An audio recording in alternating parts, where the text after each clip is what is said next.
నమస్తే. సత్తెనపల్లి నియోజకవర్గం రెంటపాళ్ళ గ్రామానికి చెందినటువంటి కొర్లకుంట నాగమల్లేశ్వరరావు, ఆ గ్రామానికి వైస్ ప్రెసిడెంట్ కూడా. ఎన్నికల తర్వాత పోలీసుల హెరాస్మెంట్ తట్టుకోలేక పురుగుల మందు తాగి మరణించాడు. ఆ విధంగా ఆత్మహత్య చేసుకున్నటువంటి వారి కుటుంబాన్ని పరామర్శించాలని జగన్మోహన్ రెడ్డి గారు అనుకున్నారు. కానీ కొన్ని కారణాల వల్ల వాయిదా పడింది. ఆ సమయంలో ఆయన విగ్రహాన్ని కూడా ఆవిష్కరించేటటువంటి కార్యక్రమం చేశారు. ఆ విగ్రహావిష్కరణ కూడా అయిపోయింది. అయితే జగన్మోహన్ రెడ్డి గారు ఇప్పటి నుంచో పెండింగ్లో ఉన్నటువంటి ఆ ప్రోగ్రామ్ని వెళ్ళి ఆ కుటుంబాన్ని పరామర్శించాలని అనుకున్నారు. ఇక చూడండి, తెలుగుదేశం పార్టీ ప్రభుత్వం ఏ విధమైనటువంటి దుష్ప్రచారం చేస్తుందో. ఒకటేంటంటే, అసలు నాగమల్లేశ్వరరావు గారి ఆత్మహత్య పోలీసుల వల్ల జరగలేదని, కేవలం ఆయన పందాలు కట్టి డబ్బులు పోగొట్టుకోవడం వలన ఆయన ఆత్మహత్య చేసుకున్నాడనేటువంటి ఒక తప్పుడు ప్రచారాన్ని చేస్తున్నారు. అసలు వారికి పందాలు కట్టే అలవాటు లేదు. ఒకవేళ పందాలు కడితే డబ్బులు పోతే ఆత్మహత్యలు చేసుకోవాల్సినటువంటి ఆర్థిక పరిస్థితి కూడా కాదు. కాస్త స్థితిమంతులైనటువంటి కుటుంబం అది. ఏదో ఒక విధంగా దుష్ప్రచారం చేసేటటువంటి కార్యక్రమం. ఈరోజే కన్నా లక్ష్మీనారాయణ గారు ఒక ప్రెస్ మీట్ పెట్టారు. చాలా విచిత్రమైన పోలిక పెట్టారులేండి. అదేంటంటే, రావు గోపాలరావు గారంట రాత్రిపూట మర్డర్ చేసి ఉదయాన్నే శవానికి దండేసినట్టుగా ఉంది జగన్మోహన్ రెడ్డి గారి పర్యటన అని. అంటే జగన్మోహన్ రెడ్డి గారే కొర్లకుంట నాగమల్లేశ్వరరావు గారిని ఆత్మహత్య చేయడానికి కారకులై పొద్దున్నే వచ్చి దండేస్తున్నాడు అనేటువంటి మాట మాట్లాడాడు. నాకు కాస్త నవ్వు వచ్చింది. ఎందుకంటే ఇది జగన్మోహన్ రెడ్డి గారికి నప్పదు. ఇది ఖచ్చితంగా చంద్రబాబు నాయుడు గారికి బాగా సూట్ అవుతుంది. ఎందుకంటే ఎన్టీ రామారావు గారికి వెన్నుపోటు పొడిచి ఆయన మరణానికి కారణమై రోజు దండేస్తున్నటువంటి చంద్రబాబు నాయుడు గారు ఖచ్చితంగా సినిమాల్లో రావు గోపాలరావు లాంటి విలన్ అనేది పాపం కన్నా లక్ష్మణ గారు ఆ విధంగా చెప్పాడని నేను భావిస్తూ ఉన్నా. ఏదేమైనా ఒకటి మాత్రం నేను చెప్పదలుచుకున్నా. అసలు జగన్మోహన్ రెడ్డి గారికి 11 సీట్లే వచ్చాయి. జగన్మోహన్ రెడ్డి గారు పులివెందుల ఎమ్మెల్యేనే, ఆయనే ప్రతిపక్ష నాయకుడు కాదు అని ఊరికి అరుస్తున్నటువంటి తెలుగుదేశం నాయకులకి ఎందుకయ్యా అంత భయం?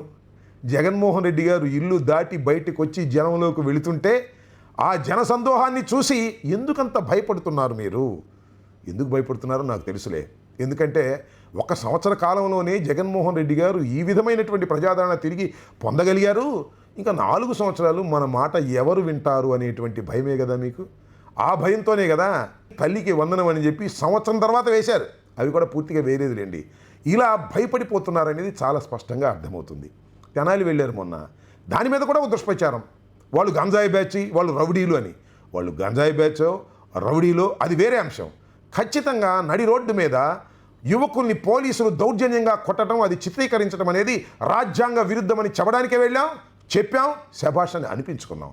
అంతేకాదు, మొన్న పొగాకు రైతుల్ని పరామర్శించడానికి పొదిలి వెళుతున్నప్పుడు కూడా ఏం చేశారండి మీరు? నాకు అర్థం కాలేదు.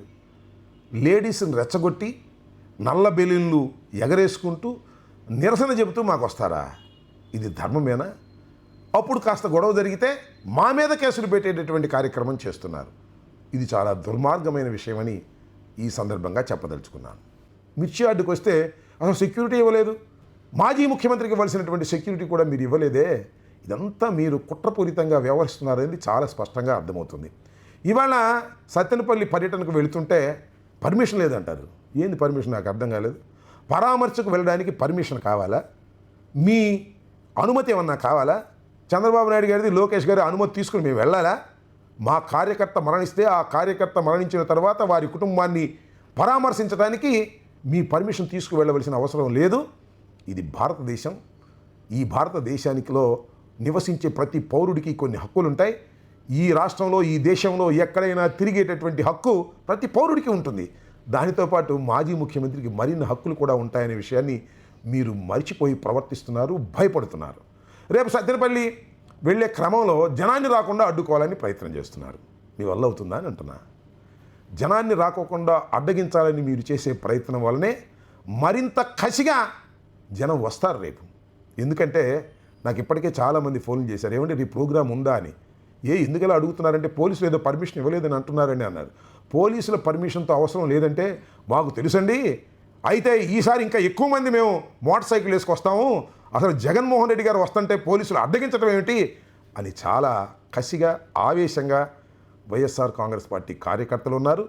రేపు మీరు ఎన్ని అడ్డంకులు సృష్టించినా సత్తెనపల్లికి జనం రావడం తథ్యం. మీరు బారికేట్లు పెట్టి ఆపాలనేటువంటి ప్రయత్నం చేస్తున్నారు.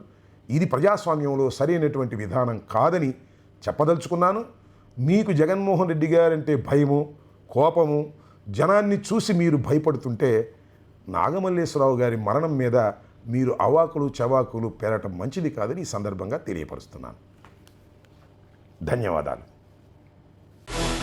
Stay aware, stay bold. Like, subscribe and follow at Ammati Rambabu Official for truth and clarity in today's politics.